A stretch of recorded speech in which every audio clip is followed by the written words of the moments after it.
In a quiet village nestled among ancient olive trees in the south of Spain, where time seemed to flow slowly and life was simple, lived a young man named Daniel. He was in his early 30s, poor in wealth but rich in spirit. Daniel worked on a small piece of land he inherited from his father. He grew wheat and sold it in the nearby market to support his elderly mother and his younger sister, Emily. Daniel was known throughout the village for his patience and kindness. Each day, he began his morning with prayer at the small village chapel, then walked to his field carrying nothing but his hope and his old tools. But the village wasn't free from wolves in disguise. One of them was Mr. Gregory, a wealthy landowner who owned nearly half the village. His heart was hard, and his greed knew no bounds.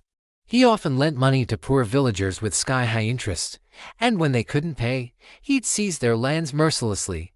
One day, Gregory's men arrived at Daniel's field with a debt paper his late father had allegedly signed.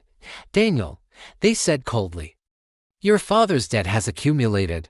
Mr. Gregory demands your land now, or you'll pay a much heavier price." Daniel looked at the paper with shock and grief. How could this be? That field was their only source of living. He tried to reason with them, but the men warned him, "Give up the land, or get ready for prison." That night, Daniel returned home with a heavy heart. His mother was praying, tears in her eyes.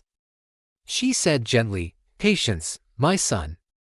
God is always with the oppressed. Justice will come." But Daniel couldn't shake the feeling of injustice. He asked himself, where is fairness in this world? The next day, Daniel decided to confront Mr. Gregory. He walked to the estate, a grand mansion at the edge of the village. Gregory sat like a king, surrounded by luxury and servants. Daniel spoke with courage. "Sir, this land is all I have. My father took that loan only to treat my mother's illness. Please give me some time to repay it." Gregory laughed mockingly. "Time? Men like you are born to serve. Hand over the land, or your life will become a living hell." Daniel turned to leave, his hope shattered, but just then, an elderly maid standing quietly in the corner caught his eye.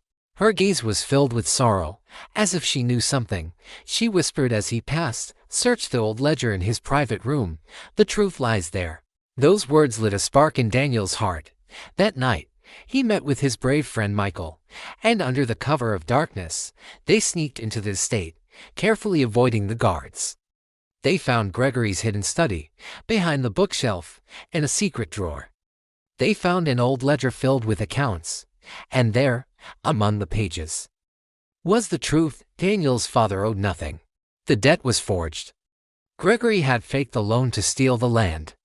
Even more shocking, Daniel found a letter from his late father tucked inside. "If Gregory wrongs us, the truth will surface one day.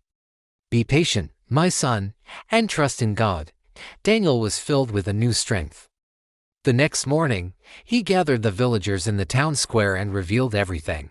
Holding the ledger and the letter high, he said, "This is the truth. Gregory deceived us. My father was not in debt." The villagers were stunned. Gregory tried to deny it, but suddenly, the elderly maid stepped forward. "I was there," she said. "I saw him forge the documents. I've kept silent for years out of fear, but no more. Justice must prevail." Under pressure, Gregory was forced to admit the truth.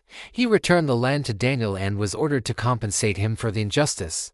The village rejoiced, and Daniel became a symbol of patience and integrity. That evening, under the same olive tree where he once dreamed of justice, Daniel sat with his mother and Emily.